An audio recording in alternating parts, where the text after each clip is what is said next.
Om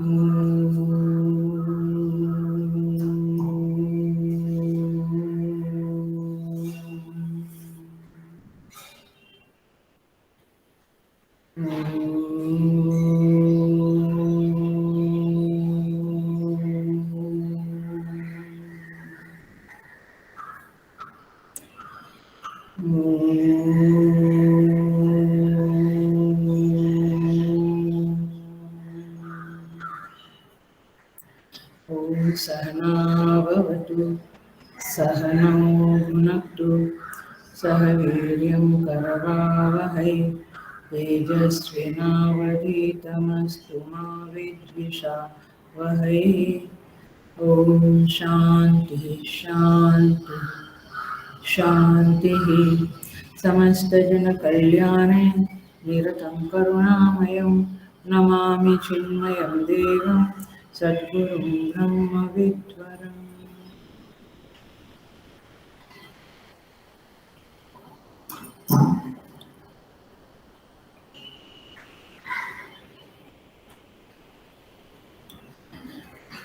So, Hari Om, everybody. I welcome all the Gita Discourses Sadhakas in this satsang with great love and great respect. Hari. So, we will start from 38 number sloka, Gita chapter 2, sloka number 38. 38. We'll chant few slokas and then we will enter in the mantra.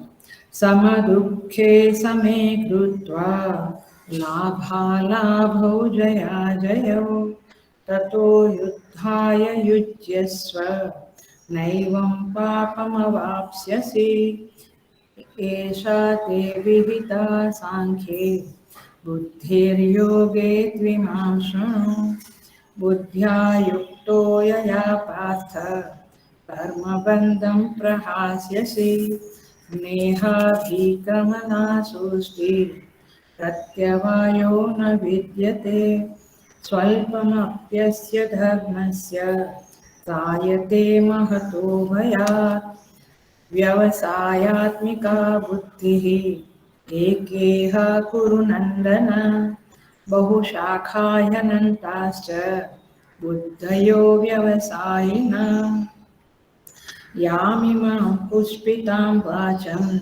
प्रवदन्त्यविपश्चितः वेदवादरतः Partha नान्यदस्तीति वादिनः कामात्मानः स्वर्गपराः जन्मकर्मफलप्रदां क्रियाविशेषबहुलां भोगैश्वर्यगतिं प्रति भोगैश्वर्यप्रसक्तानां तया परतचेतसां व्यवसायात्मिका बुद्धिः समाधौ न विधीयते।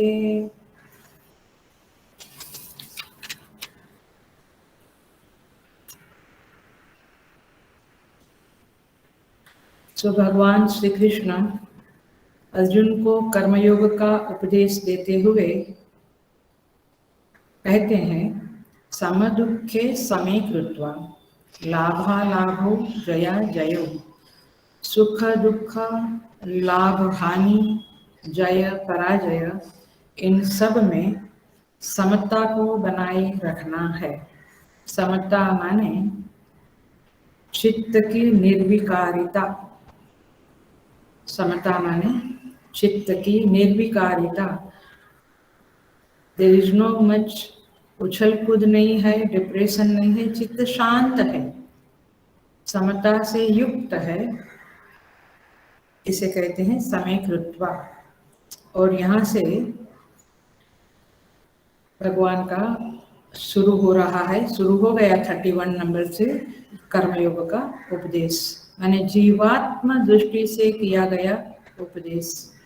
11 से 30 श्लोक तक प्रभु ने आत्म दृष्टि से उपदेश किया था, जो अर्जुन को समझ में नहीं आया।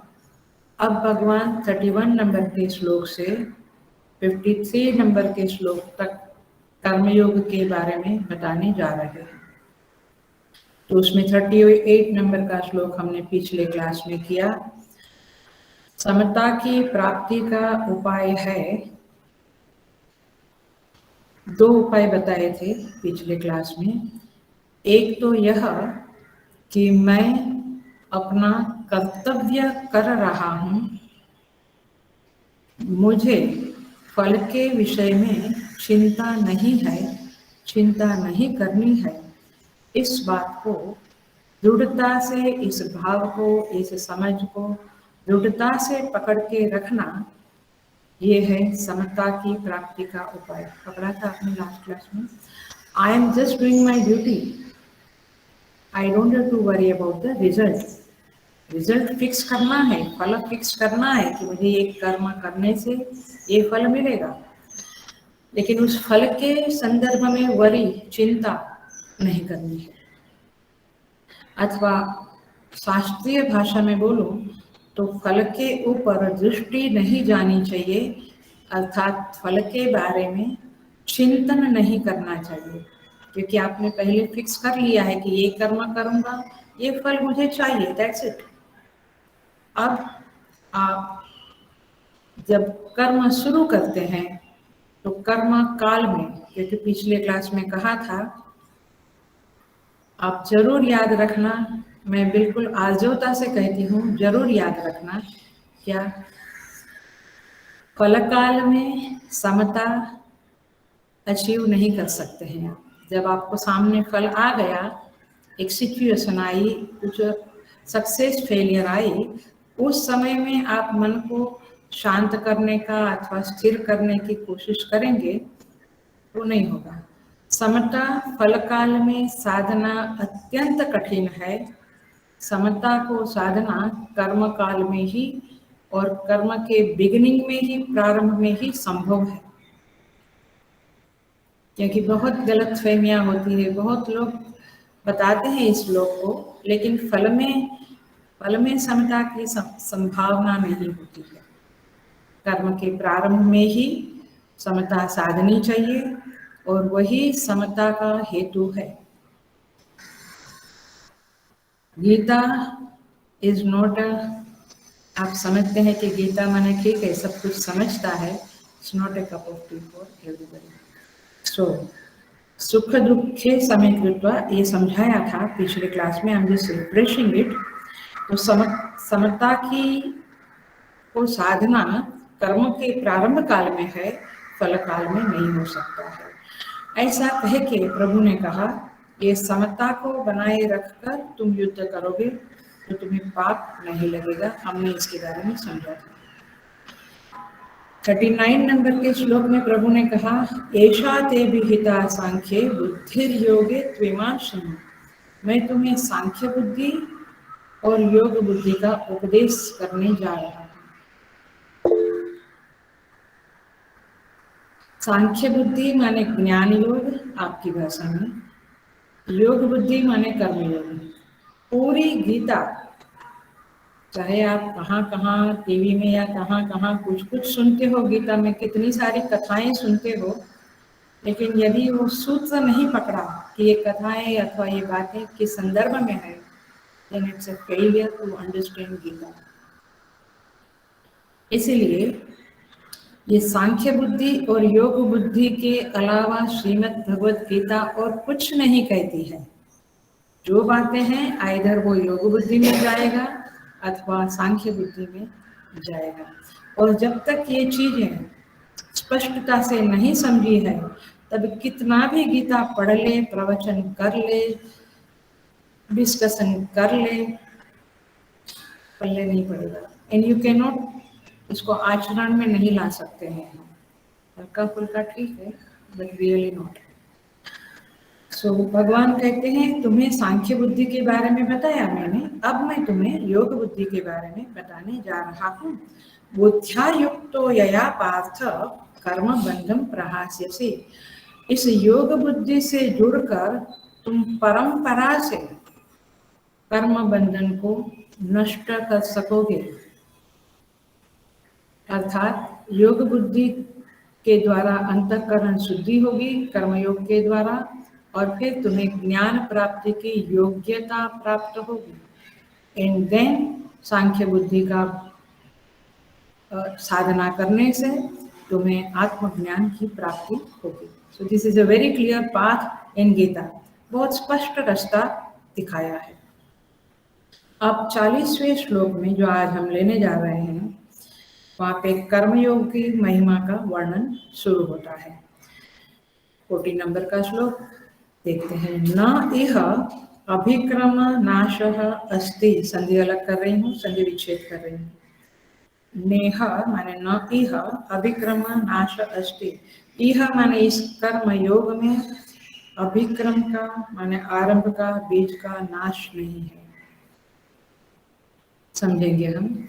दूसरा वाक्य है प्रत्यवायो न विद्यते। यहाँ पे प्रत्यवाय माने उल्टा फल रूप दोष भी नहीं है। उल्टा फल माने इसमें उल्टा फल भी, विपरीत फल भी नहीं मिलता है, अथवा फल का नाश भी नहीं होता है। ये कर्मयोग की महिमा का प्रभु वर्णन शुरू कर रहे हैं। तीसरा है स्वल्पम अपि अस्य धर्मस्य त्रायते महतो भयात्। इस कर्मयोग का थोड़ा सा भी आचरण किया, त्रायते महतो भयात्, महान भय से आपकी रक्षा होती है, अर्थात जन्म मरण के चक्कर से आपकी रक्षा होती है। तो ये 40वां मंत्र है, बहुत ही इम्पोर्टेंट और बहुत ही मैं कहूँगी कि आपको कर्मयोग की समझ देने वाला, कर्मयोग की महिमा के ऊपर प्रकाश डालने वाला और आपको जीवन में कर्मयोग का आचरण करने की प्रेरणा देने वाला यह श्लोक है। Are you getting the point? So न यहाँ पे अभिक्रम का नाश है, माने आरंभ का नाश है, न यहाँ विपरीत फल है अथवा फलनाश है, और ये कर्मयोग का थोड़ा सा भी आपने आचरण कर लिया तो आपको महान भय से आपकी रक्षा हो सकती है। तो इस श्लोक को हम अभी देखेंगे। पुनः एक बात पक्का करें, क्योंकि सालों सालों बाद पढ़ने, सुनने, प्रवचन करने के बाद भी यदि पूछा जाए कि कर्मयोग को एक वाक्य में बताओ, very difficult for the people. Mission में भी बहुत सालों से पढ़ते हैं, बट वेरी डिफिकल्ट। तो आप पक्का कर लो, कर्मयोग माने क्या। आपको लगता है सेवा किया वो कर्मयोग है? No, not at all.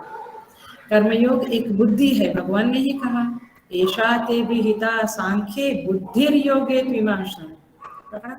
ये एक बुद्धि है, एक समझ है। कर्मयोग एक समझ है। कौन सा भी कर्म करे, कोई कर्म ऊंचा नहीं नीचा नहीं, लेकिन कर्मयोग में करता हूँ ये कैसे समझे, तो जो समीकृत्व है वही यहाँ लागू पड़ेगा। तो कर्तव्य बुद्धि से कर्म करना नंबर 1, और दूसरा मैंने उपाय बताया था समीकृत्व का, वो ये था कि जो मैं कर्तव्य कर रहा हूँ उस कर्तव्य को देने वाला जो है, क्योंकि कर्तव्य कब होता है, जो परिस्थिति आती है उसमें हम अपना कर्तव्य करते हैं। तो कर्तव्य जिसने दिया, कर्तव्य जिसने दिया उस पर यदि दृष्टि चली गई अथवा उस पर यदि दृष्टि स्थिर हुई, गेटिंग द पॉइंट, तब जाकर आपके जीवन में समता आएगी और आपका कर्मयोग शुरू होगा। चाहे कुछ भी कर्म करो, ऐसा नहीं है प्रवचन का कर्म ऊंचा है और खाना बनाने का कर्म छोटा है, नहीं। आपके अंदर यदि समझ है, क्योंकि ज्ञान ये समझ का पर्यायवाची शब्द है, आपके अंदर समझ है कि कर्मयोग क्या है, तो फिर आप कुछ भी कर्म करो, आपका जो कर्तव्य है वो करो, लेकिन उस कर्तव्य को देने वाले प्रभु के ऊपर यदि दृष्टि टिक गई हो गया कर्मयोग। और इसीलिए जनरली जो लोग, जहाँ लाभ होता है, स्वार्थ होता है, वो करते हैं, उन लोगों की बात है ही नहीं। गीता में बहुत कम जगह पे उन लोगों को प्रभु ने हाईलाइट किया है, अर्थात उनके बारे में बताया है, इवन उपनिषदों में भी नहीं है। सो जहाँ पे कर्मयोग का अंडरस्टैंडिंग था, मैं प्रभु का सेवक हूँ, आई एम डूइंग हिज सेवा। आप कुछ भी काम करो, लेकिन आपकी ये समझ है कि मैं प्रभु का नौकर हूँ, सेवक हूँ, वे मेरे मालिक है। तो इसका अर्थ क्या हुआ? ये समझ के साथ जिंदगी जिए तो कुछ कर्मयोग पल्ले पड़े। लेकिन आई एम समबड़ी, मैं प्रवचन करता हूँ, मैं संगीतकार हूँ, मैं दिस मैं दैट, वो समझ से, वो डुअलशिप से, कर्तृत्व से काम करने वाले का तो एंट्री ही कर्मयोग में नहीं होगा। Are you getting the point? गहरी बात है, लेकिन समझो।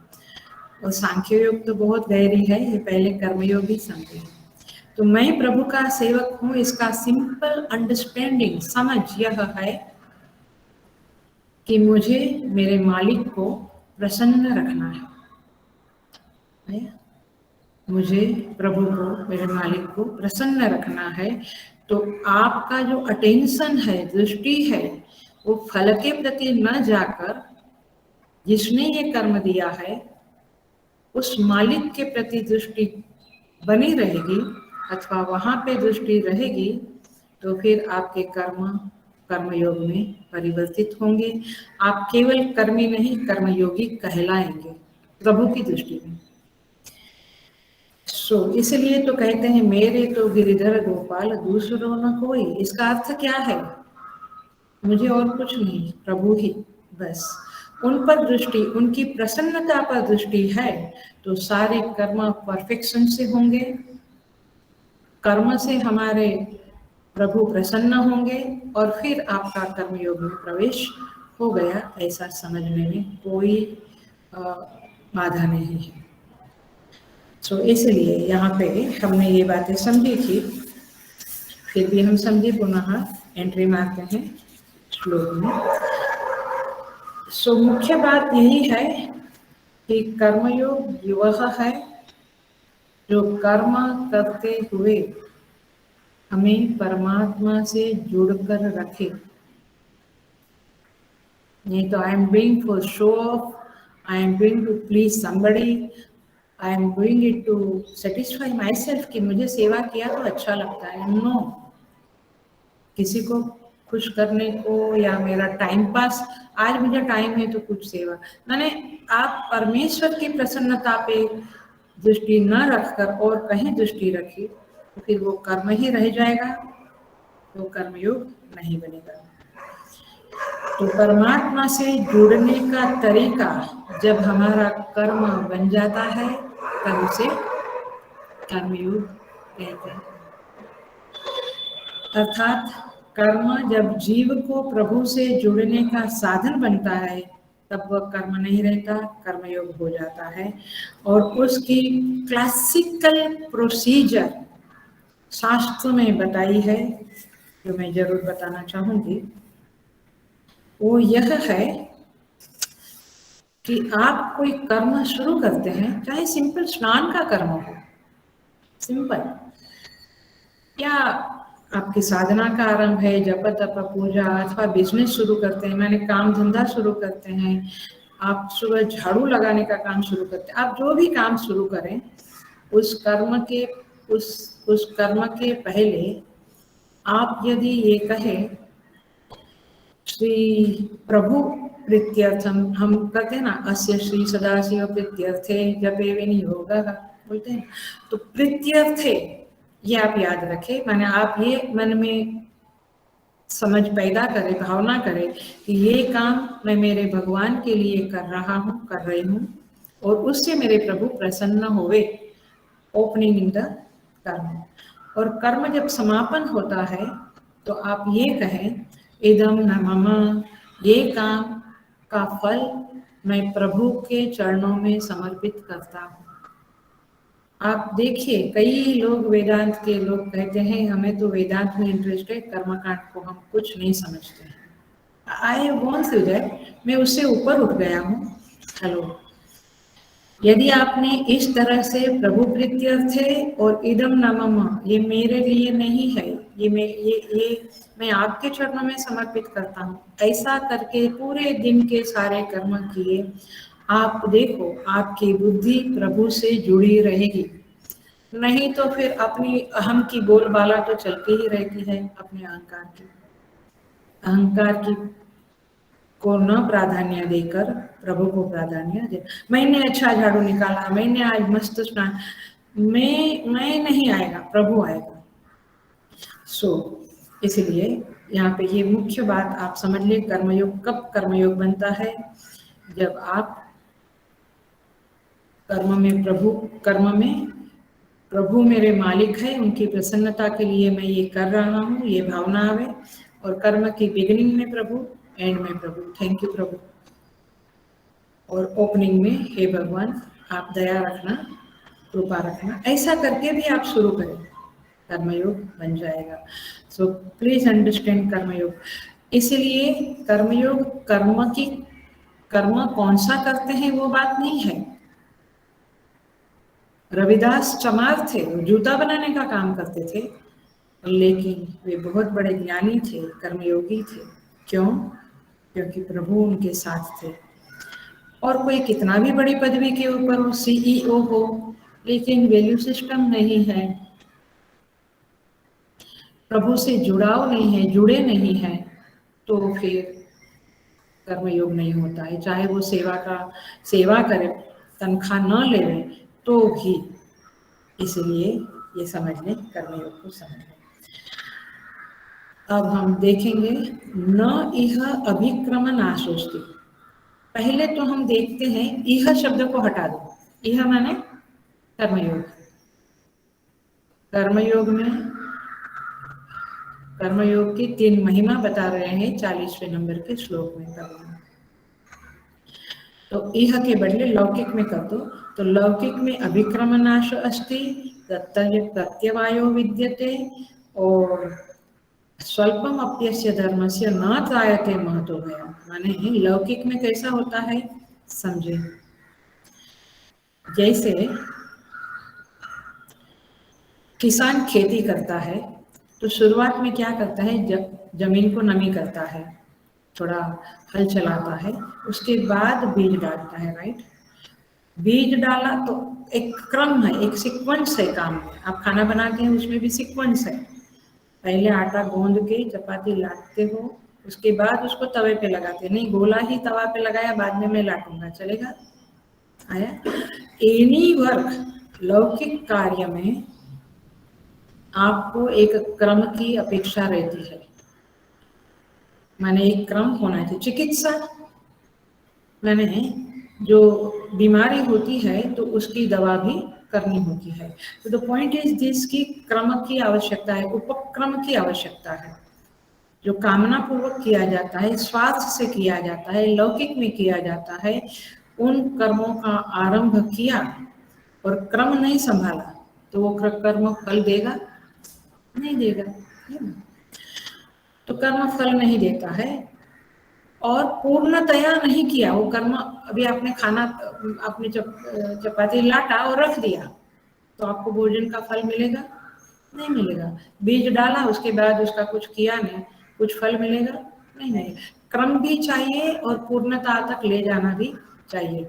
लेकिन ये जो कर्मयोग है, यहाँ पे ये बाधा नहीं है। तो इसलिए कर्मयोग बड़ा इजी है, भगवान कहना चाहते हैं आपके कर्म से कर्मयोग बड़ा इजी है। तो इसलिए अभिक्रम नाश न अस्ति इस कर्मयोग में। जैसे आप हवन करते हैं, पूजा करते हैं, जो भी करते हैं, तो आपको पूरा अंत तक ले जाना पड़ेगा, तब जाके फल मिलेगा। षोडशोपचार तो 1 से 16 उपचार कंप्लीट करना पड़ेगा, लेकिन कर्मयोग में ये बाधा नहीं है।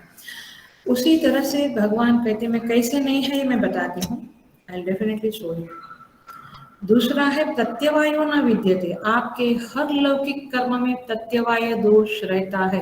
प्रत्यवाय दोष का अर्थ है विपरीत फल होना। जैसे आपने स्नान करना आपका नित्य कर्म है, राइट। भोजन करना आपका नित्य कर्म है, लेकिन आप जब नित्य कर्म नहीं करते हैं तो आपकी हानि होती है। 1-2 दिन उपवास की, 1 साल तक उपवास किया तो बड़ी हानि हो जाती है ना। स्नान 10 दिन नहीं किया तो बड़ी हानि होती है, ब्रश नहीं किया बड़ी हानि होती है। तो प्रत्यवाय दोष माने हानि हो जाना, विपरीत फल मिल जाना। तो इसीलिए ये प्रत्यवायो न विद्यते, लेकिन कर्मयोग में ये विपरीत फल की संभावना नहीं है। देखिए कैसे समझेंगे। जैसे नौकरी करना है तो रोज करना है, व्यापार शुरू किया तो उसको रोज करना है। आपको 6 महीना बंद कर दिया फिर किया तो ऐसे नहीं होता है। प्रत्यवायो विद्यते, तो आपको विपरीत दोष लग जाता है। जैसे आपने बिजनेस डाला, 4-6 महीना किया फिर छोड़ दिया तो आपका पैसा भी गया, तो विपरीत हुआ ना फल आपको। तो इस तरह से प्रत्यवाय दोष हर एक कर्म में लगता है यदि आपने ठीक से नहीं किया तो। लेकिन नैमित्तिक कर्म में भी प्रत्यवाय दोष लगता है। नैमित्तिक कर्म माने शादी में जाना, कोई हॉस्पिटल में है वहां कुछ मृत्यु हुई वहां जाना, ये निमित्त के कारण जाना होता है, ये नैमित्तिक कर्म है हमारे। वह भी कर्मयोग से करना चाहिए, कैसे देखते हैं। बट नैमित्तिक दोष में भी आप नहीं गए किसी की शादी में या किसी के हॉस्पिटल में जरूरत है, तो फिर दूसरी बार है ना आपके यहाँ भी कोई आएगा नहीं। सो इस तरह से अकरणीय प्रत्यवाय, प्रत्यवाय दोष का अर्थ है कि करना चाहिए वहां पे आप नहीं करते हैं तो वो आपका दोष बन जाता है। आप कितना भी कर लो लेकिन जो काम करना है वो नहीं किया तो दोष होता है। प्रायश्चित कर्म में भी प्रत्यवाय का दोष होता है। प्रायश्चित कर्म करना चाहिए, आपने नहीं किया तो चित्त अंतःकरण अशुद्ध रहता है, मलिन रहता है, ये हानि है। तो ये 2 दोष हुए, अभिक्रमनाशः प्रत्यवायः। तीसरा दोष है, तीसरी बात है, स्वल्पमपि धर्मस्य अस्य धर्मस्य त्रायते महतो भयात्। माने इसका अंडरस्टैंडिंग करें, थोड़ा सा भी कर्मयोग कर लिया तो आपको बहुत लाभ है। कर्मयोग माने खाली सेवा नहीं आ रहा है, सेवा किया तो मैंने कर्मयोग किया, ये गलत फहमी है। सेवा करते समय मैं प्रभु की सेवा कर रहा हूँ, चाहे आप हॉस्पिटल में किसी की सेवा करो, आप कुछ भी करो, कोई भी सेवा करो, मंदिर में करो, सेवा करते समय मैं प्रभु का सेवक हूँ और मेरी सेवा से वे प्रसन्न होवे, इस तरह से हम सेवा करें और ये समझ रखे, ये भाव रखे, तो वो कर्मयोग बनेगा। तो इसीलिए तीसरी बात यह है कि हर एक कर्म एक मात्रा में करना पड़ता है। Are you understanding this? आपकी दवाई 10 दिन की थी, 5 दिन के बाद छोड़ दी, समझ में आ रहा है? इसलिए इसको इंग्लिश में कहेंगे every job demands a quota of efforts. हर एक कर्म में एक मात्रा की मांग होती है। जैसे कुआं खोदना शुरू किया, एक मात्रा तक कुआं नहीं खोदा और दूसरी जगह खोदा, तीसरी जगह खोदा, उचित मात्रा में नहीं खोदा तो पानी नहीं मिलेगा, सिंपल बात है। सो इसीलिए आप ये सारे जो लौकिक कर्म है उसमें मात्रा की आवश्यकता है, लेकिन कर्मयोग जो है उसमें ये दोष नहीं लगेगा आपको। मात्रा चाहिए ही चाहिए ऐसा नहीं है। आप 5 माला की जगह पे 1 माला करो, 11 बार मंत्र बोलो, आपको उसका फल मिलेगा। Are you getting the point? लौकिक में क्या है, एक उचित मात्रा की जरूरत है तो ही फल मिलेगा, लेकिन कर्मयोग में मात्रा के संदर्भ में कोई चिंता करने की जरूरत नहीं है। तो इसलिए संसार में जितनी वो काम आपकी मेहनत मांगता है उतनी मेहनत करनी पड़ती है, लेकिन कर्मयोग में स्कूल में आपको पूरा साल पढ़ के एग्जाम देना पड़ता है तब जाके रिजल्ट आता है। नहीं मैं 11 महीना पूरा पढ़ा हूँ, 1 महीना में एग्जाम आया तो मैं नहीं किया तो क्या हो गया? नहीं, you have to give the exam. So त्रायते महतो भयात्। अब हम देखते हैं कि अब कर्मयोग में ये दोष कैसे नहीं है। 3 दोष समझ में आ रहा है। पहला दोष है क्रम में नहीं किया, सीक्वेंस में नहीं किया तो रिजल्ट नहीं मिला। दूसरा दोष है प्रत्यवाय, माने उल्टा फल मिलता है। आपको बीमारी हुई है, आप दवाई नहीं करेंगे, उपाय नहीं करेंगे तो उल्टा फल मिला, हानि हुई, बीमारी बढ़ गई है। और तीसरा है स्वल्पमप्य से, उचित मात्रा चाहिए कर्म में, तब जाकर वो कर्म पूरा होता है। लेकिन कर्मयोग में ऐसी कोई शर्त नहीं, कंडीशन नहीं है। व्हाट अ ब्यूटीफुल कर्मयोग। अब देखिए कैसे, बिल्कुल ध्यान से समझना है। देखिए, एक कर्म के प्रारंभ में ये बुद्धि रखना है कि मैं प्रभु का सेवक हूँ। और अब देखो कर्मयोग की थोड़ी डिटेल में जा रहे हैं हम लोग। प्राप्त जो परिस्थिति है, ध्यान से सुनना, बी वेरी अटेंटिव। जो परिस्थिति मुझे मिली है, मुझे लगता है काफी साल तक हम लोग इस तरह से कोई साधना नहीं करते। हमको लगता है 15 माला कर डाली, 5 पूजा कर डाली, थोड़ी सेवा कर डाली, हो गया मेरा कर्मयोग। कुछ भी नहीं हुआ। इट इज जस्ट अ कर्म। हेलो, इसलिए समझ समझ सबसे बड़ी चीज होती है। और समझदार व्यक्ति का मान भी बहुत होता है। समझ जरूर प्राप्त करे। संसार में भी समझदार व्यक्ति का मान होता है। तो शास्त्र तो जो समझदार है वही समझ सकता है, और शास्त्र समझ के समझदार बनता है। समझ में आ रहा है? सो इसीलिए सुनिए ध्यान से कि कर्मयोग क्या है। मैं प्रभु का सेवक हूँ, ये पक्की बुद्धि करें। और हर कर्म के बिगिनिंग में और एंड में प्रभु को याद करें, उनको समर्पण करें कर्म। और ये समझ प्राप्त करें कि जो परिस्थिति मुझे मिली है वो प्रभु की दी हुई है। बहुत बार नहीं, ऑलमोस्ट होल लाइफ जब परिस्थिति आती है, सिचुएशन आती है, हम कहते इसके कारण है। वी डोंट थिंक कि ये प्रभु ने भेजी हुई परिस्थिति है। तो ये पहली बात है। कर्मयोग पकता तब है, ये समझ जब आपकी पकती है, अथवा समझ जब आप धारण कर लेते हैं। It goes into your heart, it's injected into your heart, in every moment it's with you. तो देखिए, परिस्थिति प्रभु की दी हुई है। उस प्राप्त परिस्थिति में जो स्वधर्म बनता है वो मुझे करना है। उस करने की सामर्थ्य भी प्रभु से मिली हुई है। तो हम जो कर्म करते हैं, मैंने किया, I was today very alert and very energetic, so I did it. ठीक है, व्यवहार में आप बोलिए, लेकिन अंदर ये समझ पक्की होनी, ये सामर्थ्य और ये बुद्धि तो प्रभु ने दिया था, तब जाकर ये काम हुआ। So if you are not connected with the total intellect in total विराट पुरुष, कुछ नहीं, कुछ भी नहीं, सिर्फ मिथ्याभिमान है, खोटा अहंकार है। इसीलिए उनकी सामर्थ्य से, उन्होंने सामर्थ्य दिया है, परिस्थिति उन्होंने दी है, उस परिस्थिति में कौन सा मेरा स्वधर्म बनता है वो समझ उन्होंने दी है। और इसलिए उनकी सेवा के रूप में मैं वो कर्म को कर रहा हूँ। ऐसा जब आप समझ प्राप्त करते हैं और उस समझ के साथ काम करते हैं, तब वह कर्मयोग बन जाता है। देखिए, आप जब एक ऑफिस में काम करते हैं, ठीक है, तो काम करने के लिए आपको ऑफिस में एब्सॉर्ब किया, आपको लेटर आया कि you can join this office और दिस, जो भी कॉर्पोरेट वर्ल्ड में हो या जहाँ पर भी। काम करने का क्षेत्र भी ऑफिस में मिलता है कि इस डिपार्टमेंट में आपको काम करना है।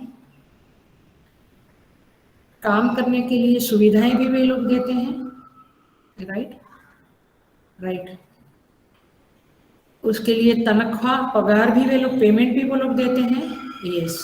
सुविधाएं देते, वेतन देते, काम करने का क्षेत्र देते, आपको एक अधिकार भी देते हैं कि यू आर CEO, आप डेप्यूटी मिनिस्टर है, आप डेप्यूटी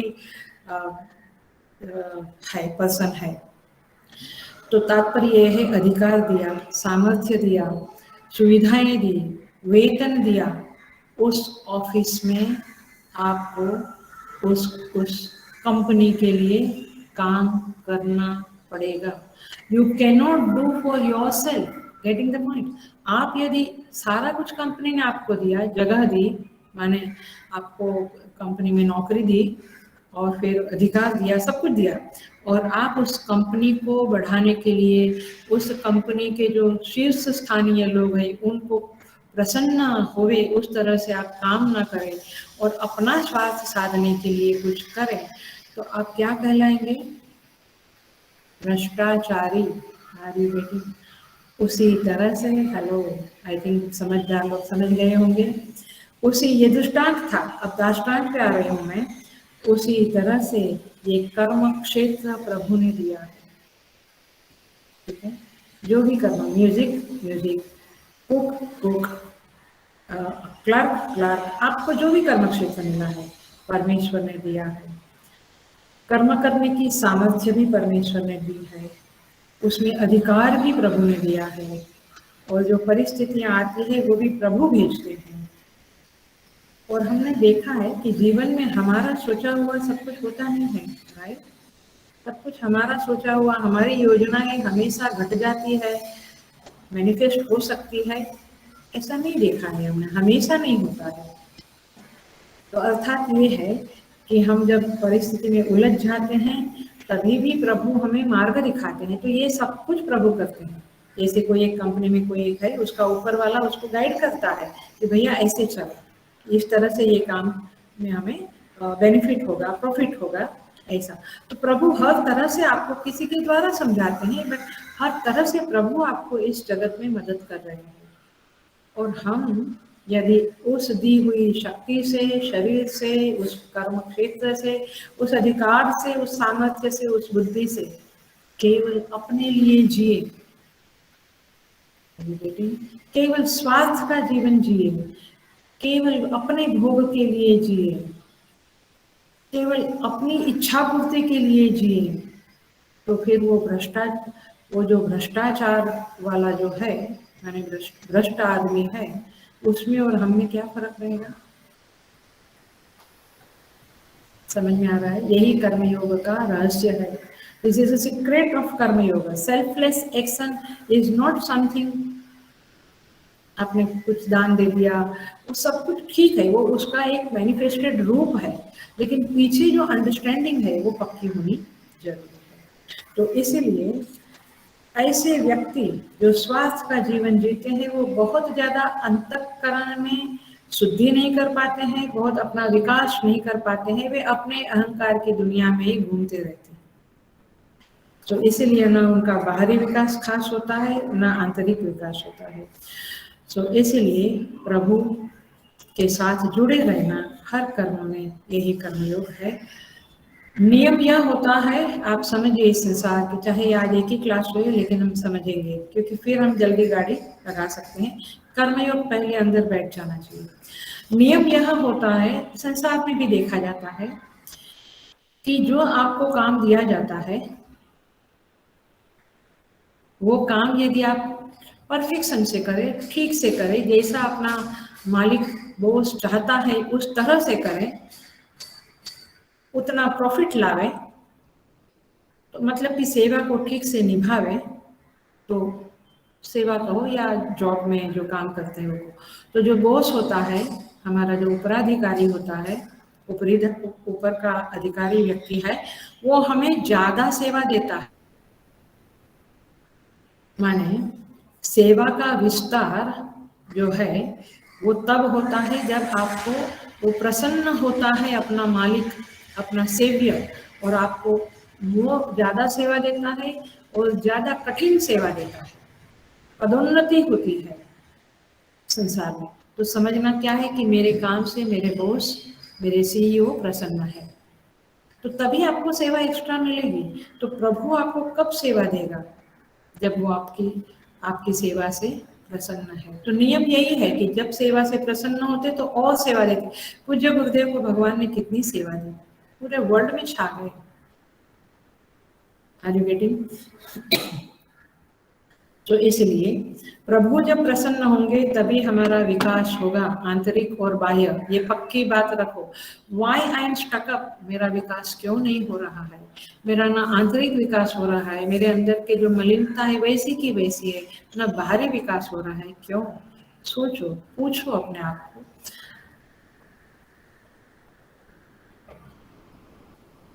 हनुमान जी को कितनी सेवा मिली? नहीं। क्यों? क्योंकि प्रभु राम उनकी सेवा से प्रसन्न थे। वो सेवा उन्होंने इस तरह के की कि केवल राम के लिए, राम की प्रसन्नता के लिए, उसका फल मुझे नहीं चाहिए, तो तब कर्मयोग बनता है।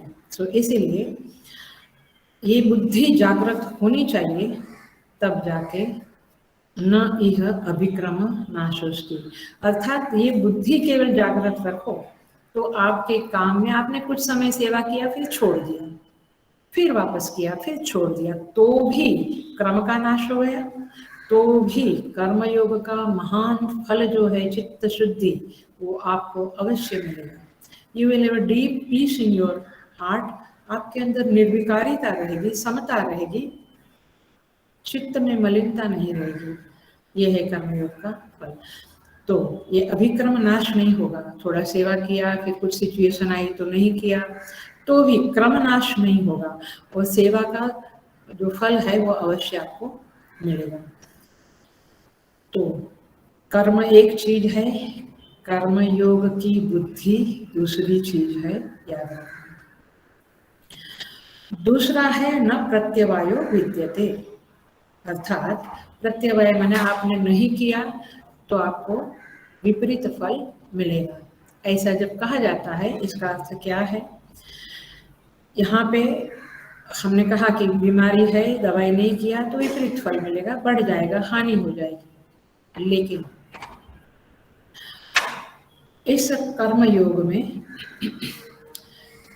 इस कर्मयोग में सारा जीवन इस बुद्धि के बिना, कर्मयोग की बुद्धि के बिना चला जाता है, हमें पता ही नहीं कि हम कर्मयोग कर रहे हैं कि नहीं, तो हानि कुछ नहीं हुई। लेकिन कर्मयोग करना शुरू किया तो आपको अवश्य लाभ होगा। क्या मैं आता है? नहीं किया, जैसे स्नान नहीं किया तो हानि ही हानि है, आप कोई प्रसंग में नहीं गए तो कुछ हानि है, प्रायश्चित नहीं किया तो हानि है, लेकिन ये कर्मयोग में हानि वाली चीज नहीं है। आपने कर्मयोग नहीं किया तो जिंदगी चली गई, लेकिन उल्टा फल मिला ऐसा नहीं होता है। किया तो आपको अच्छा फल मिलेगा, लेकिन नहीं किया तो ठीक है। और तीसरी बात है स्वल्पम अप्यस्य धर्मस्य त्रायते महतो भयात्, थोड़ा सा भी आपने कर्मयोग कर लिया, अपनी बुद्धि को कर्म करते समय प्रभु से जोड़ दिया, चाहे आप घर का काम करो, चाहे आप मंदिर में सेवा करो, जो भी करो, बुद्धि को परमेश्वर से जोड़ दिया कि उनके लिए कर रहा हूँ, तो फिर कई लोग, कबीर भी अपना काम करते थे, वणकर थे, कपड़ा बुनते थे, सब गोरा कुम्हार अपना घट घट बनाते थे, माने सभी काफी संत लोग अपना घर का काम करते हुए महान संत बन गए। क्यों? कर्मयोग की बुद्धि से जुड़ गए थे, इसीलिए ऐसा होता है। सो तात्पर्य ये है स्वल्पम अप्यस्य धर्मस्य त्रायते महतो भयात्, आप थोड़ा थोड़ा भी, आप पहले ये बुद्धि को जागृत करो, ये प्रवचन सुना आपने, जागृत किया, मैं जो भी करूंगा भगवान का सेवक बन के करूंगा। बहुत इसका उल्टा समझ रहे हैं, most of the time I am doing is I am the doer, मैं करता हूँ, मैं किया, मुझसे हुआ, लेकिन वही प्रभु ने शक्ति दी, सामर्थ्य दी, और उनका मैं केवल इंस्ट्रूमेंट हूँ, मैं साधन हूँ, करता नहीं हूँ, करता तो प्रभु है। इसलिए जो साधन भाव है, मीडिया हूँ, आई एम द इंस्ट्रूमेंट। तो ये जो कर्ता न होकर साधन बनने की जो भावना है, वही कर्मयोग है। और इसीलिए थोड़ा सा भी ये काम कर लिया, थोड़ा सा समय में प्रभु से जुड़ गए, फिर वापस छूट गया, फिर वापस जुड़ गए, तो भी आपको अवश्य आध्यात्मिक लाभ होगा। इसमें ऐसा नहीं है कि बीच में गया तो आप टोटली गए, है ना। कोई जॉब में बीच में आप नहीं गए तो टोटली जॉब चला गया। बीच में खाने में भी बीच में आपका कुछ गड़बड़ हुआ तो फिर भोजन नहीं तैयार हुआ। तो पॉइंट इज दिस की इस तरह से यहाँ कर्मयोग में नहीं है, तो प्रभु कहते हैं कर्मयोग की बड़ी महिमा है। Why don't you do the कर्मयोगा in your life? उसमें कोई बड़ी बात भी नहीं है। ऐसा नहीं कहते कि घर बार छोड़ के आप सेवा करने चले जाओ। केवल आप जहाँ हो, जैसे हो, जो भी कर्म करते हो, प्रभु से जुड़ जाओ। That's the only thing। देखिए, छोटी सी कहानी टाइप बताती हूँ, शायद आपको समझे। एक भिक्षुक था, गया किसी के घर भिक्षा मांगने। भिक्षा तो दे दी उन लोगों ने, खानदान घराना था, दे दी। वो ओटा पे बैठा रहा, उधर जो वरांडा होता है वहां पे बाहर बैठा रहा, लोगों को लगा थोड़ा आराम करता है। शाम हुई, घर के लोगों ने कहा बाबा जी अब जाइए, आप शाम हो गई, आप अपनी झोपड़ी में जाइए, अपने आश्रम में जाइए। वो बोला नहीं, आज का दिन पड़े रहने दो, कल जाऊंगा। वो पड़ा रहा। ऐसे सुबह उठ के उसने उसी घर का उधर झाड़ू पोछा करना शुरू किया, थोड़ा झाड़ू वाड़ू मारा, कुछ काम है क्या, हाँ सब्जी लानी है, सब्जी लाया। ऐसा करके धीरे धीरे धीरे उसने अपना, इसको बिच्छू विस्तार बोलते हैं, बिच्छू विस्तार, अपना विस्तार करना शुरू किया। घर के लोगों का थोड़ा काम किए, फिर वहीं सोता रहे बाहर, वहीं उनको 2 टाइम खाना मिलने लगा। ऐसे करते करते फिर धीरे धीरे बच्चे उनसे प्रभावित हुए, बच्चों को कुछ पढ़ाने लगा, कुछ मंत्र सिखाने लगा, घर का आदमी जैसा ही बना। फिर धीरे धीरे जो सेठ था, जो घर का मालिक था, उसको काम में मदद करना लगा उसकी पीढ़ी के ऊपर ऑफिस में। और फिर वो धीरे धीरे एडवाइजर बन गया घर का। इसको बोलते हैं बिच्छू विस्तार। सुन लिया? अब इसका क्या रिलेशनशिप है? जब आप, ये कर्मयोग से रिलेटेड स्टोरी है, जब आप उस प्रभु का नाम लेंगे, उनका स्मरण करेंगे, उनके साथ जुड़ जाएंगे, प्रभु मैंने ठीक किया है ना, आप मुझसे खुश है ना, थोड़े जुड़ जाएंगे, तो प्रभु आपके अंतःकरण में झाड़ू लगाना शुरू करेगा। वो धीरे धीरे अंदर काम क्रोध लोभ मोह की सफाई करना शुरू करेगा। और उसके बाद वो धीरे धीरे उपभोक्ता, उपद्रष्टा, वो महेश्वर, वह आपका एडवाइजर भी बन जाएगा, यानी उपदेष्टा। आपको उपदेश करने लगेगा, ये ठीक है ये करो, ये ठीक है ये ठीक नहीं है मत करो। आज तक हम अंदर उसके साथ दोस्ती ही नहीं की है, उसके साथ जुड़े ही नहीं, तो how can he advise you. फिर हम कहते हैं 2 आवाज है, बट पहचान नहीं सकता कि कौन सी आवाज सही है, कौन सी आवाज गलत है। तो इसलिए ये प्रभु धीरे धीरे धीरे धीरे वो भिक्षुक की तरह पूरा विस्तार करके अपने हृदय के स्वामी बन जाते हैं। तब माया रानी को निकलना पड़ता है, और माया रानी हृदय से विदा होके प्रभु स्वामी बनते हैं। और फिर हम सेल्फ रियलाइजेशन के का हमें प्राप्त होता है, सेल्फ रियलाइजेशन की प्राप्ति होती है। बट ये कब होगा? धीरे धीरे कर्मयोग की बुद्धि से जुड़े, हर चीज में उसको याद रखे, स्वयं के अहंकार को धीरे से हटा दे, तब जाकर ये कर्मयोग होगा। और इसीलिए गोस्वामी तुलसीदास जी महाराज रामचरितमानस में कहते हैं, सुखी मीन जहाँ जल अगाधा, सुखी मीन जहाँ जल अगाधा, जिमि हरि शरण एक वो न बाधा।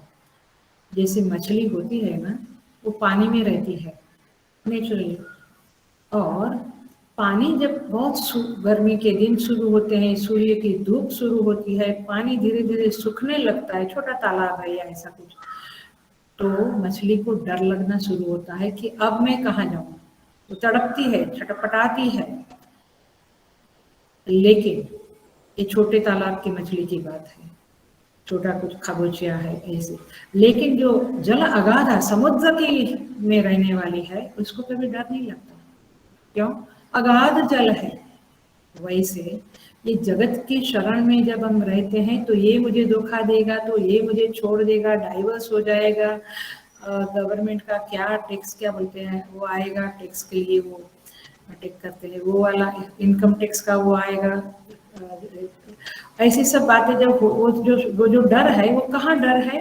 क्योंकि आपकी शरण रूपी जो जल है वो छोटा छोटा है। लेकिन आप यदि भगवान की शरण में, जिमि हरि शरण एक न बाधा, तो प्रभु की शरण में रहने वाले, उनसे जुड़कर रहने वाले, कर्मयोग में स्थित हो गए हैं, स्थित हो गई है बुद्धि, स्थिर हो गई है बुद्धि, ऐसे भक्त लोग, साधक लोग बड़े मजे से रहते हैं। They live in a very free चित्त में उनका कोई बोझा नहीं होता है, हल्के फुल्के रहते हैं, they don't have any tension. So इस तरह से ये कर्मयोग आपके जीवन में बहुत ही महत्व की चीज है यदि आप साधक है तो। बाकी तो आप क्या कहें, मैंने योग बुद्धि है, कर्मयोग है आपके जीवन में, तो आप कुछ भी कर्म करें। आप आश्रम में फिर अपेक्षा नहीं रखेंगे कि मुझे ऑफिस में ही सेवा मिले, मैं तो ये झाड़ू पोछा वाली सेवा नहीं करूंगा, मैं किचन में सेवा नहीं करूंगा, एनी सेवा यू वांट। जहाँ मैं रहती थी 10 साल गणेशपुरी में, मैंने सब प्रकार की सेवा की, क्योंकि वहाँ पे सेवाएं बदलती जाती थी। कभी ऑफिस की बॉस भी थी और कभी किचन में भी, कभी गार्डन में भी, हर तरह की सेवाएं। सेवा इज नॉट मेन, आप किसकी सेवा कर रहे हैं, आपके अंदर ये समझ क्या पक्की है कि मैं मेरे गुरु की सेवा कर रही हूँ, दैट्स इनफ, दैट्स इनफ। कोई भी सेवा हो, तो गुरु मुख्य हुए, सेवा गौण हो गई, हो गई। लेकिन जब आपके चित्त में सेवा मुख्य हो गई और गुरु गौण हो गए, तो गुरु ने आज्ञा किया कि ये सेवा नहीं, नहीं मैं ये नहीं करूंगी, मैं ये करूंगी, खत्म हो गया। बस वहीं पे आपका एंड आ गया, आप कर्मयोग के बिल्कुल अधिकारी नहीं है, ये समझ में आ जाता है। और शरणागति वह है कि जहाँ गुरु कहे, प्रभु कहे, वहीं बस वो बस करना है मुझे, क्योंकि मुझे उनको प्रसन्न करना है। सो इस तरह से ये सब चीजें हम जो यहाँ पे गीता में लिखी हुई है, तब तो गीता नहीं पढ़ी थी कभी, गीता सीखी भी नहीं थी और सीखने उसके ऊपर प्रवचन भी नहीं किए थे, लेकिन काफी कुछ प्रैक्टिकल में मिल गया 10 साल में। तो इस तरह से, और परफेक्शन के लिए भी वहां से मिला कि परफेक्शन के बिना मैंने मैंने एक छोटी भी गलती आपने की तो आपको दिन भर मोर देन 200-300 टॉयलेट क्लीनिंग करना पड़ता था। भयंकर सेवाएं थी और भयंकर फर्क था। एनीवे बहुत अच्छा होता है ऐसा, आजकल तो कुछ मिल रहा है। तो इसलिए कर्मयोग की बुद्धि नहीं है तो पूजा, प्रवचन, होम हवन करना, ये सब व्यापार है। और कर्मयोग की बुद्धि है तो झाड़ू निकालना भी सेवा है, प्रभु की सेवा है, मैंने उससे प्रभु प्रसन्न हो सकते हैं। इसीलिए शास्त्र चाहता है, यहाँ पे गीता जी बोलते हैं ना कि बिल्कुल सामाजिक स्तर पे बातें करती है, जीवात्मा स्तर पे बातें करती है, तो इसीलिए शास्त्र हमसे चाहता है, गीता शास्त्र, कि हम अपने घर को मंदिर बनावे और व्यापार को सेवा बनावे। ये कला है, ये कौशल है, ये कर्मयोग है। और इसलिए कोई विशेष कर्मयोग नहीं है, आप ये बात याद रखना। मुख्य बात है प्रभु से जुड़ना। तो इस तरह से ये मंत्र, ये श्लोक पूरा होता है कर्मयोग का। आगे भी हम कर्मयोग की बातें करते रहेंगे, नए नए आयाम खुलते जाएंगे कर्मयोग के बारे में, क्योंकि 53 नंबर तक के श्लोकों में केवल और केवल कर्मयोग भरा पड़ा है। अब भगवान 41 नंबर के श्लोक में कहते हैं, व्यवसायात्मिका बुद्धि ही एकेह कुरु नंदन।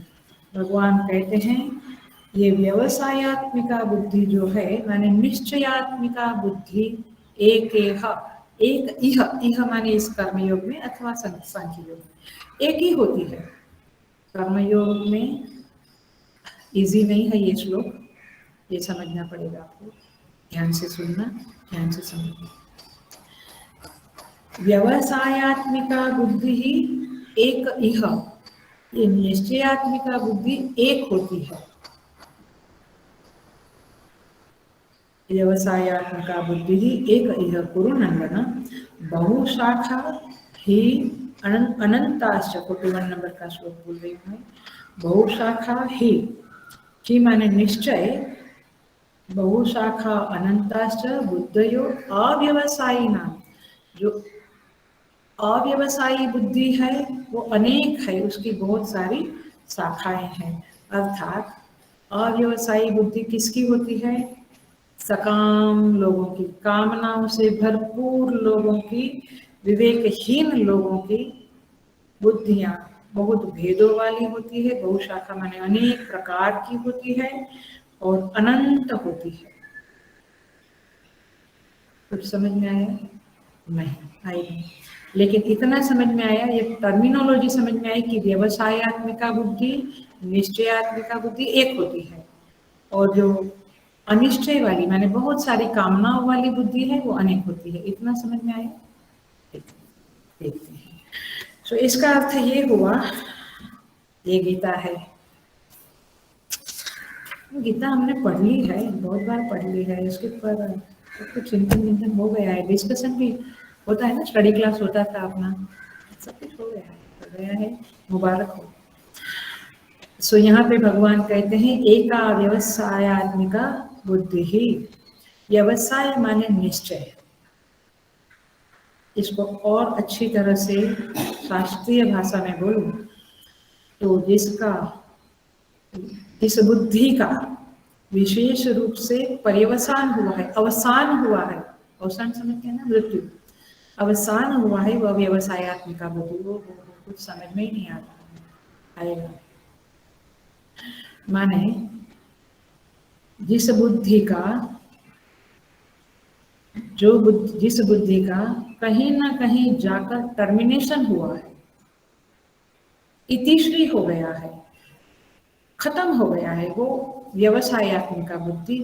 जिस बुद्धि का कभी भी अंत ही नहीं होता है, टर्मिनेशन होता ही नहीं, टर्मिनेट पॉइंट कोई है ही नहीं, इतिश्री होता ही नहीं है, उसकी अनंत शाखाएं अनंत अनंत अनंत चलती रहती है वो बुद्धि, वो कौन सी बुद्धि? अव्यवसायत्मिका, अव्यवसायत्मिका माने अनिश्चित बुद्धि। अब इसको हम समझेंगे। माने गीता क्या चाहती है? गीता चाहती है आपके पास व्यवसायत्मिका बुद्धि आ जाए, निश्चयात्मक बुद्धि आ जाए। निश्चयात्मक माने ये नहीं कि मैं ये पढ़ूं या वो पढ़ूं, अब मैंने निश्चय कर लिया ये पढ़ूं, ऐसे नहीं समझना। गलती से जल्दी में ऐसे दिमाग में विचार नहीं लाना कि ये खाना बनाऊं या वो खाना बनाऊं, मैंने निश्चय कर लिया, उसको निश्चयात्मिका बुद्धि नहीं कहते हैं। आपको समझना होगा गीता के अनुसार what exactly is a व्यवसायत्मिका निश्चयात्मिका बुद्धि। पहले थोड़ी भूमिका बनाती हूँ और फिर समझाती हूँ। देखिए, जीवन में मनुष्य को सबसे अधिक क्या चाहिए, क्या लक्ष्य होता है सबका? सुख की प्राप्ति, हैप्पीनेस, सिंपल।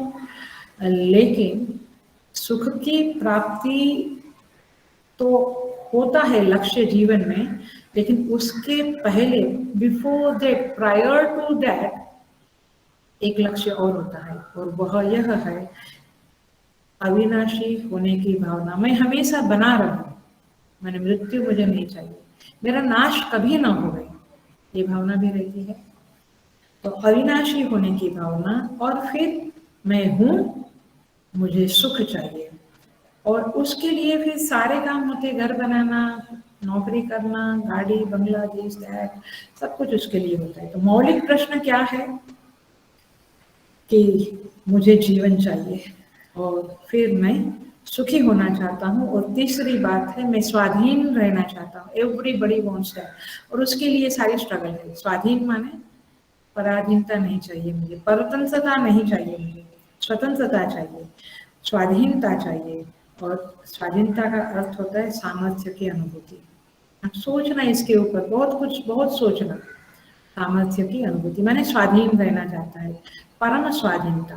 परम स्वाधीनता तो आत्मा में चरितार्थ होती है, लेकिन व्यवहार में भी हम स्वाधीनता चाहते हैं, अर्थात जो मुझे पसंद नहीं वो ना होवे, और जो मुझे पसंद है वो।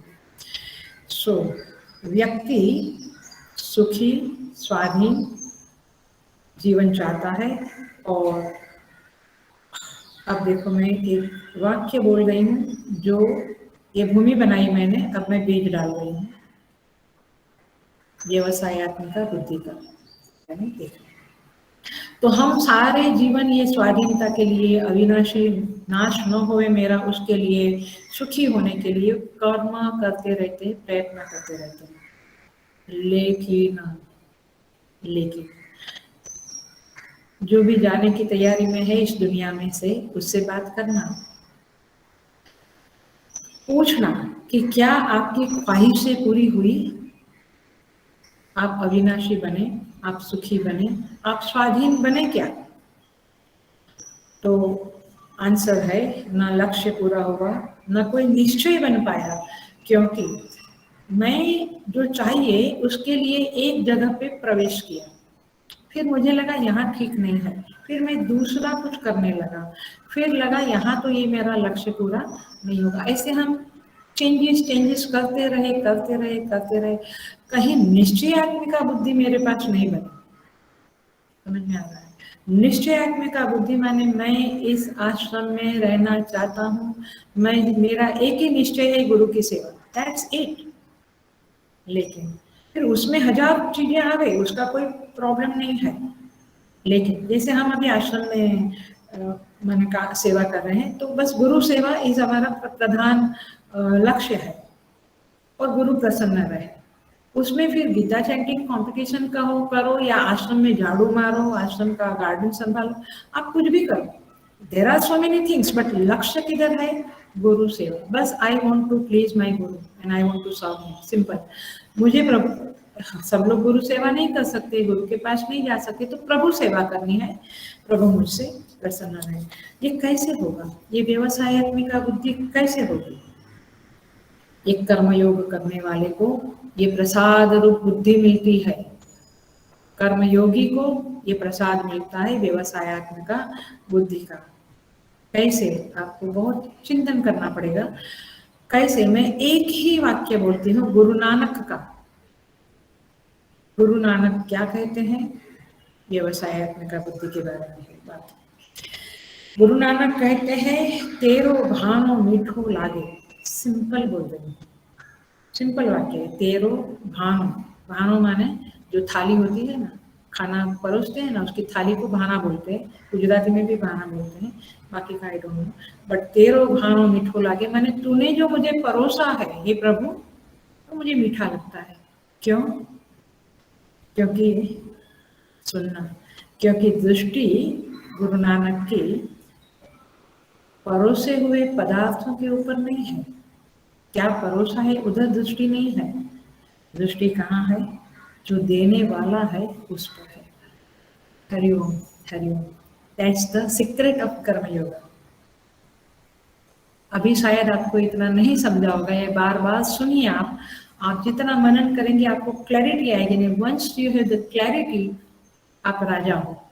फिर आपको किसी के पास कोई डिस्कशन की जरूरत नहीं है, आपको कुछ नहीं चाहिए। You are the most happiest person, because धन आपको हैप्पीनेस दे सकता है, वो ठीक है, लेकिन समझ आपको बहुत ज़्यादा बड़ा बना देती है और बहुत सुख दे सकती है, खुशी दे सकती है। माने यू आर संतुष्ट when you have a right understanding about life, about scriptures. So तेरो भानो मीठो लागे, अर्थात तुमने जो मुझे दिया है, जो भी दिया है, माने मुझे कोई कंप्लेन नहीं है कि मेरे पास शक्ति कम है, धन कम है, फील्ड कम है काम करने की, कुछ कंप्लेन नहीं है। तेरो भानो मीठो लागे, तूने जो दिया मीठा है, क्योंकि मेरी दृष्टि क्या दिया गया है मुझे उस पर नहीं है, मेरी दृष्टि किस पर है? देने वाले पे है, क्योंकि देने वाला मेरा प्रिय है, मेरी मोहब्बत उसी के साथ है, मेरा जुड़ाव, मेरा मेरा अटैचमेंट कहो तो चलेगा, उनके साथ है, मेरा संबंध उनके साथ है, चीजों के साथ नहीं है। और आप देखिए कि कर्मयोग तब घटेगा जब देने वाले पे दृष्टि होगी, न कि क्या दिया जाता है। और इसलिए हम बार बार इधर से उधर चेंज करते हैं, उधर से उधर चेंज करते हैं। ये जो दिया गया है, दिया गया माने जो आपको परिस्थितियां मिलती है, जो आपको ऑफर मिलती है, जो कुछ भी, वो आपको माने उधर दृष्टि होने से आप कभी दुखी होते, कभी सुखी होते, कहीं राग होता, कहीं द्वेष होता है, you are again into the jaal of maya rani. देखिए, हम लोग थोड़ा साइड का एग्जांपल है, बट आप शायद कुछ समझने के लिए, हम लोग यात्राएं हर साल करते थे, अभी 2 साल से कोविड की वजह। तो जहां जहां हम जाते थे, मेरा थोड़ा आग्रह था कि हम मंदिर में ही भिक्षा लें, नॉट कि होटल में। मैंने और कोई रीजन नहीं था कि why we should not eat in hotel, hotel में भी खाते थे, बट जहां जहां पॉसिबिलिटी थी हम मंदिरों के धर्म अन्न क्षेत्र में खाते थे। जैसे गोल्डन टेम्पल गए तो वहाँ अन्न क्षेत्र में, और कलकोट स्वामी महाराज के उधर वहाँ अन्न क्षेत्र में, मैंने जहाँ जहाँ, जैसे साईं बाबा के उधर या धर्मस्थल है, यहाँ अन्न क्षेत्र है, we were very happy to eat there. क्यों? क्योंकि ऐसा नहीं था कि वहाँ का अन्न क्षेत्र में सीरा पूरी मिलता है, हलवा पूरी मिलता है और वहाँ पे खिचड़ी मिलती है, वो उधर दृष्टि ही नहीं थी। दृष्टि कहाँ थी हम लोगों की? We were all happy. क्यों? हम भगवान का प्रसाद खा रहे हैं। मैंने हमारी दृष्टि अक्कलकोट स्वामी महाराज के ऊपर थी, साईं बाबा के ऊपर। तो पॉइंट ये है कि देने वाले के किसका अन्न क्षेत्र है, देने वाले पे दृष्टि है तो आप कुछ भी प्रसाद खा के संतुष्ट होते हैं। और मैं बिल्कुल कहती हूँ कि सब लोग ऐसी ही बातें करते कि होटल से तो यहाँ पे तृप्ति ज्यादा मिली। क्यों? सो जो दिया जाता है उस पर दृष्टि न रखकर देने वाले पे दृष्टि रखें। हल्का फुल्का आई ट्राई की शायद समझे। तो ये बाबा का प्रसाद है, ऐसा बोल के ऐसी भावना से हम लेते थे। तो पॉइंट इज दिस, देने वाले पे दृष्टि रखे तो हम जिंदाबाद, हम बिल्कुल शांत निर्विकार समय कृत्वा हो सकते हैं। कर्मयोग will be the cup of tea for us. कर्मयोग हमारे जीवन में घटेगा, लेकिन हम पदार्थ के ऊपर दृष्टि रखें कि क्या दिया गया है। देन वी आर कर्मी। फिर हम कर्मयोगी नहीं है, कर्म करने वाले सामान्य लोगों के साथ कर्मी है। तो इसीलिए यहाँ पे पॉइंट ये है कि संसार के जितने भी कामनाएं हैं, इच्छाएं हैं अथवा कर्म है, जो मुझे सुखी होने के लिए, मेरा नाश न होवे, मैं स्वाधीन बनूं, उसके लिए हम करते रहते हैं। वो कैसे हैं? संत लोग बताते हैं कि वो मृगमरीचिका के जैसे है। कैसे मृगमरीचिका के जैसे है? क्योंकि वो अव्यवसायत्मिका बुद्धि वालों का, अनिश्चयात्मिका बुद्धि समझा रही हूँ अभी। निश्चयात्मिका बुद्धि समझ गए ना, व्यवसायी बुद्धि।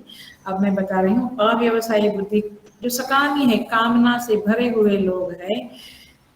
उनको अनेक कामनाएं हैं, अनेक कामनाओं के पीछे वे पड़ते हैं, लेकिन उनका कैसा है? उनको कुछ दिखता है कि यहाँ मुझे कुछ मिलेगा, फिर वो उसको पकड़ने के लिए, उसको प्राप्त करने के लिए दौड़ते हैं। और जब वहां पहुंचते हैं तो उनको लगता है ये मृगमरीचिका है। जैसे हिरन वहां पे दौड़ता है रण में, और उसको लगता है पानी है, लेकिन उसका दौड़ना केवल हाँफना है, केवल उसको निरर्थक है, केवल उसको फ्रस्ट्रेशन देने वाला है।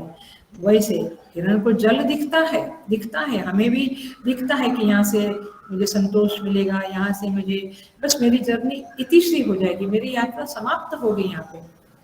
लेकिन ये संसार की चीजों जो कोई पीछे कामनाओं से भरे हुए लोग जो पढ़ते हैं पीछे, उनको बड़ी बड़ी करुणाजनक स्थिति है।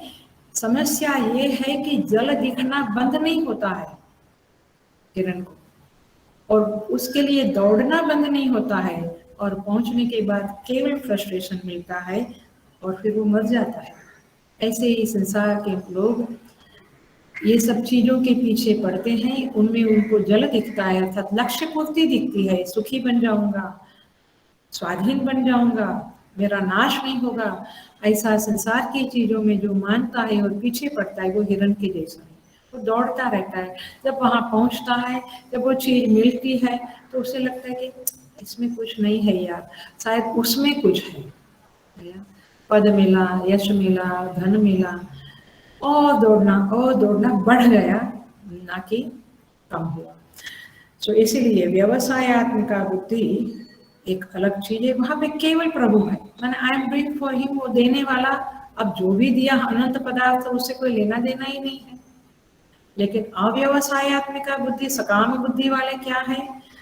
असनम में, वसनम में, जाया में, बंधु वर्ग में, मुझे पत्नी चाहिए, मुझे धन चाहिए, मुझे धन चाहिए, मुझे व्यवसाय चाहिए, मुझे ये चाहिए, वो चाहिए। तो इस तरह से यहाँ पे अव्यवसायत्मिका बुद्धि वाला इस तरह से सोचता है। इदमद्य मया लब्धम इमं प्राप्स्ये मनोरथम, इदमस्ति इदमपि मे भविष्यति पुनर्धनम। ये मेरे पास इतना है, इतना मुझे प्राप्त हुआ है और उतना मुझे प्राप्त करना है। मेरे पास इतना है और भी धन मुझे प्राप्त करना है। तो इस तरह से ये जॉब बदलते हैं, वाइफ भी बदलते हैं, घर बदलते हैं, देवता बदलते हैं, व्यापार बदलते हैं। थैंक गॉड माता पिता नहीं बदल सकते, बट ये बदलते रहते हैं सकाम बुद्धि वाले। और निष्काम बुद्धि वाले कर्मयोगी बिल्कुल स्थिर होते हैं, उन्हें अब कुछ ज्यादा सोचना नहीं। तो इस तरह से ये कर्मयोग एक सिंपल चीज है, और सकाम कर्म आपको कहाँ से कहाँ ले जाता है, एक छोटी सी कहानी बोलकर हम पूरा करेंगे। साधु थे बाबा जी, केवल कॉपिन पहनते थे, ज्यादा कुछ था नहीं, कमंडलू था, एक छोटी झोपड़ी थी, रहते थे, संतोष से भजन करते थे। अब हुआ क्या, ये मेरी फेमस कहानी है, बहुत बार क्लास में भी बोल चुकी हूँ, फिर भी बोलती हूँ। ये सकामी बहुशाखा अनंताश्च, इस शब्द को समझाने के लिए ये कहानी उठाई। सकामियों का कोई अंत नहीं है। वो सोचते हैं, हम लोग सोचते हैं ये काम हो गया तो बस शांति, इसके बाद और इसके बाद और इसके बाद और। तो बाबा जी शांति से जब तब करते थे, रहते थे संतोष से। अब हुआ ऐसा कि उनकी कॉपीन जो थी, लंगोट जो थी, वो चूहे ने काट दी। केवल 2 ही थी, अब काट दी तो क्या करें। तो गांव वालों से पूछा, सिंपल साधु बाबा थे, ज्यादा कोई व्यवहार का समझ नहीं था। गांव वालों से जो भक्त आते थे थोड़े कुछ पूछा क्या करो, तो बोले बाबा जी संसार के तो बड़े मजेदार होता है सब कुछ। वो बोले बाबा जी आप बिल्ली रख दो ना, तो चूहे को खा जाएगी, तो झंझट मिली, आपका कॉफी कोई काटेगा नहीं। तो चूहे को मारने के लिए बिल्ली रखी, याद है ना कथा। फिर वो बिल्ली तो रखी, बट बिल्ली को चाहिए दूध, दूध कहाँ से लाने का, गांव वाले कितने दिन देंगे। तो गांव वाले कंटाल गए, बोले बाबा जी एक गाय रख लो ना, तो आपको बार बार इधर आना ना पड़े। उनको देना नहीं है दूध, इसलिए उन्होंने बाबा के गले में माला पहना दी, गाय रखो ना। गाय रखी बाबा जी, तो बाबा जी थे व्यवहारिक बुद्धि इतनी थी नहीं, गाय रखी। अब गाय को चाहिए हरा घास, तो कुछ दिन गांव वालों ने दिया, फिर बोले चले जाओ आप, इधर उधर, यहाँ मिलता है यहाँ मिलता है। वो गाय को लेके चराने जाने लगे। अब गाय तो रख ली, गाय को चराना, गाय से दूध मिला, बिल्ली का पालन पोषण हुआ, चूहा कटा, कॉपिन ठीक रही। लेकिन अब गाय की भी सेवा करनी पड़ती है, दूध दोना, फिर उसका सब गोबर वगैरह का कारोबार करना। बोले गांव वाले, फिर से बोले, गांव वालों को पूछा, फिर से बोले बाबा जी एक नौकरानी रख लो। वो अच्छा नहीं है, नौकरानी रख ली, शादी हो गई, बच्चे हो गया कल्याण। समझ में आता है बहुशाखा अनंताश्च, इसका कोई सकाम बुद्धि वालों का कोई अंत ही नहीं है, उनको अनंत शाखाएं हैं, अनंत फैला हुआ है। फैला हुआ ऐसा नहीं है, बट कर्मयोग की बुद्धि समझ, बिल्कुल आप गलत नहीं समझना कि हम, गीता ऐसा कहती है कि आप खाली 2 रोटी खा के जियो, ऐसा नहीं है। आप बहुत बड़ा विस्तार, बड़े बड़े बिजनेस करो, पूरा वर्ल्ड में आपका बिजनेस फैला हो, लेकिन कर्मयोग की बुद्धि इज अ मस्ट, ये मुख्य बात है। तो इसलिए ये कर्मयोग यदि मैं मेरे लिए करूं तो एक बात हो जाएगी, मैं प्रभु के लिए करूं तो एक बात हो जाएगी। फिर आपका दृष्टि फल पे नहीं रहेगा। यदि हम प्रभु के लिए करते हैं, गुरु के लिए करते हैं, तो जो है सो है, फाइन। स्वार्थ बुद्धि है तो और चाहिए, ये मुझे फेलियर इसने दिलवाया, इसलिए इससे नफरत हो गई, ये सक्सेस इसने दिलवाई तो इससे राग हो गया, तो आप राग द्वेष के चक्कर में फंसे रहेंगे। इसलिए कर्म करना, बहुत सेवाएं करना, गुरुदेव ने कितनी बड़ी पूरे वर्ल्ड की सेवा की, कितना बड़ा फैलाया, लेकिन कर्म बुद्धि, योग बुद्धि से जुड़े रहना ये मुख्य बात है। तो इसीलिए सक्सेस भी आती गई और प्रभु से जुड़े भी रहना आता है। तो दोनों चीजें होती है, विस्तार भी हो सकता है और प्रभु से जुड़े रहना भी हो सकता है। संतों के आचरण से हम देख सकते हैं। तो गलतफहमी नहीं रखना कि यहाँ पे ऐसा उपदेश है गीता का कि आप खाली छोटा सा संसार करके बने रहो, नहीं। तो इस तरह से यहाँ पे एषा ते विहिता सांख्ये बुद्धि योगे त्विमाम सुनो, भगवान कहते हैं कि इस बुद्धि के साथ आप जुड़े रहो और व्यवसायत्मिका बुद्धि के साथ जुड़े रहो। सकामी बुद्धि आपको डाउनफॉल करेगी, निष्काम बुद्धि सेल्फलेस एक्शन, परमात्मा से जुड़े रहकर सेल्फलेस एक्शन, मेरे वाक्य को समझो, परमात्मा से जुड़े रहकर सेल्फलेस एक्शन आपको ऊपर ले जाएगा, ऊर्ध्व गति देगा। क्योंकि सेल्फलेस एक्शन भी बहुत करते हैं हम, समझ में आ रहा है, माने निष्काम कर्म, काम मुझे कुछ नहीं चाहिए, मुझे कुछ नहीं चाहिए, लेकिन अंदर एक रहता है कि चीज नहीं चाहिए बट लोग मेरी वाह करें, इत्यादि इत्यादि। सो प्रभु से जुड़कर उनके सेवक बनकर ये भावना, ये समझ से कर्म करने से कर्मयोग आपको सिद्ध होगा। और फिर ये कर्मयोग तो सांख्य योग का उपाय रूप से है, इसलिए क्रम समुच्चय सीक्वेंस है। फर्स्ट यू अटेंड द कर्मयोग, देन आपको सांख्य योग की प्राप्ति होगी, मैंने आत्मज्ञान की प्राप्ति बाद में होगी। तो इस तरह से प्रभु यहाँ पे उपदेश देते हैं। आगे के 3 श्लोक है, 42, 43, 44 नंबर के श्लोक है। बड़े इजी है, सिंपल है, क्योंकि वहाँ पे बताया गया है कि जो सकाम कर्म करने वाले लोग हैं उनकी क्या स्थिति है, और ये हम सब जानते हैं, इसलिए श्लोक बड़े इजी होंगे। हम देखेंगे अगले क्लास में। ओम पूर्णमदः पूर्णमिदं पूर्णात् पूर्णमुदच्यते पूर्णस्य पूर्णमादाय पूर्णमेवावशिष्यते। ओम शांति शांति शांति। हरि ओम। श्री गुरुभ्यो नमः। हरि ओम।